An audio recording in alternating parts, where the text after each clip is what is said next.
Sir high command ನಾಯಕರನ್ನು ಭೇಟಿ ಏನಾದ್ರು ಆಗಿದ್ರಾ? ಡಿಸಿಎಂ ಚರ್ಚೆ ಜೋರಾಗಿ ಆಗ್ತಾ ಇದೆ, ಏನಾದ್ರು ವಾರ್ನಿಂಗ್ ಕೊಡ್ಲಿಕ್ಕೆ? ಯಾವ ಡಿಸಿಎಂ ಚರ್ಚೆನೂ ಇಲ್ಲ, ಯಾವ ಚೀಫ್ ಮಿನಿಸ್ಟರ್ ಪ್ರಶ್ನೆ ಇಲ್ಲ.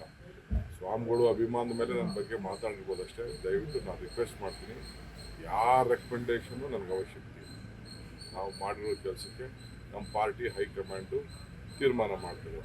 ನಾನು ಖರ್ಗೆ ಸಾಹೇಬರು, ಚೀಫ್ ಮಿನಿಸ್ಟ್ರು ಸಿದ್ದರಾಮಯ್ಯ ಸಾಹೇಬರು, ನಾನು ಎಲ್ಲ ಕೂತ್ಕೊಂಡು ನಾವೇನೋ ನಮ್ಮದೇನೋ ನಾವು ಪಕ್ಷದ ಹಿತದೃಷ್ಟಿಯಿಂದ ನಾವು ಯಾವ ರೀತಿ ಕೆಲಸ ಮಾಡಬೇಕು ಅಂತ ಒಂದು ತೀರ್ಮಾನಕ್ಕೆ ಬಂದಿದ್ದೇವೆ ಹೈಕಮಾಂಡ್. ಸೊ ಯಾರು ಯಾವ MLAನೂ ಮಾತಾಡೋದು ಅವಶ್ಯಕತೆ ಇಲ್ಲ, ಯಾವ ಮಂತ್ರಿನೂ ಮಾಡೋದು ಅವಶ್ಯಕತೆ, ಯಾವ ಸ್ವಾಮಿಗಳ ಅವಶ್ಯಕತೆ ಇಲ್ಲ. ಅವ್ರ ಆಶೀರ್ವಾದ ಇದ್ದರೆ ದೇವ್ರ ಒಳಗಡೆಯಿಂದನೇ ಅವ್ರು ಅರಸಿ ಸಾಕು. ಅಷ್ಟು ಬಿಟ್ಟು ದಯವಿಟ್ಟು ಇಲ್ಲಿಗೆ ಮುಗಿಬೇಕು.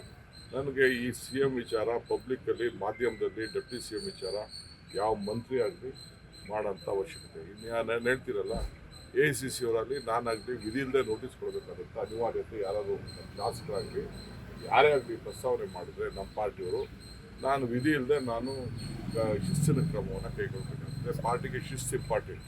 ಶಿಸ್ತಿಲ್ಲ ಅಂದರೆ ಯಾರೂ ಇಲ್ಲ. ಪಕ್ಷ ತರಬೇಕಾದ್ರೆ ಎಷ್ಟು ಶ್ರಮ ಪಟ್ಟಿದ್ದೀವಿ, ಏನು ಮಾಡಿದ್ವಿ ಅಂತ ನಮ್ಗೆ ಗೊತ್ತಿದೆ. ಇವತ್ತು ಇವ್ರು ಯಾರು ಏನು ಮಾತಾಡೋಂಥ ಅವಶ್ಯಕತೆ ಇಲ್ಲ.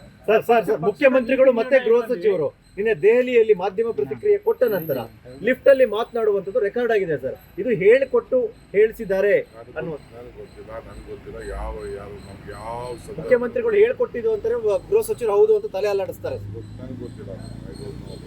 ಅದೇ ರೀತಿ ಉಪಮುಖ್ಯಮಂತ್ರಿಗೂ ಕೂಡ ಯಾರಾದ್ರೂ ಹೇಳ್ಕೊಟ್ಟು ಹೇಳಿಸ್ತಾ ಇದ್ದಾರಾ ಅಥವಾ ಏನ್ ಕಾರಣಕ್ಕೆ? ನನಗೇನು ಗೊತ್ತಿಲ್ಲ. ಐ ಆಮ್ ಟೆಲಿಂಗ್ ಯು, ನಾನು ಪಕ್ಷದ ಹಿತದೃಷ್ಟಿಯಿಂದ ಎಲ್ಲರೂ ಕೂಡ ನಾನು ಹೇಳ್ತಾ ಇದ್ದೀನಿ, ನಿಮ್ಮ ಬಾಯಿನ ಬೀಗ ಹಾಕೊಂಡಿದ್ರೆ ಪಕ್ಷಕ್ಕೆ ಒಳ್ಳೇದು ಮಾಡಿದ್ರೆ. ಸರ್ ಸ್ವಾಮೀಜಿಗಳ ವಿರುದ್ಧ KN ರಾಜಣ್ಣ ಅವರು ಸರ್ ಮಧ್ಯಪ್ರವೇಶ ಮಾಡುವಂಥದ್ದು ಸರ್, ಒಂದು ಪಕ್ಷ ಅಂತ ಇದ್ದಾಗ ಆ ಪಕ್ಷದ ಹೈಕಮಾಂಡ್ ಇರುತ್ತೆ, ನೀತಿ ನಿರ್ಧಾರಗಳು ಅಲ್ಲಾಗುವಂತ ಸ್ವಾಮೀಜಿಗಳು ಪದೇ ಪದೇ ಈ ತರ ಮಧ್ಯಪ್ರವೇಶ ಮಾಡಿದ್ರೆ ಯಾವ ಸ್ವಾಮಿನೂ ಮಾತಾಡಿಲ್ಲ, ಇವತ್ತೇ ಮಾತಾಡಿದ. ಲಿಂಗಾಯತ ಸ್ವಾಮೀಜಿಗಳು ಕೂಡ ನಾನು ಎಲ್ಲರಿಗೂ ಕೈ ಮುಗಿತೀನಿ.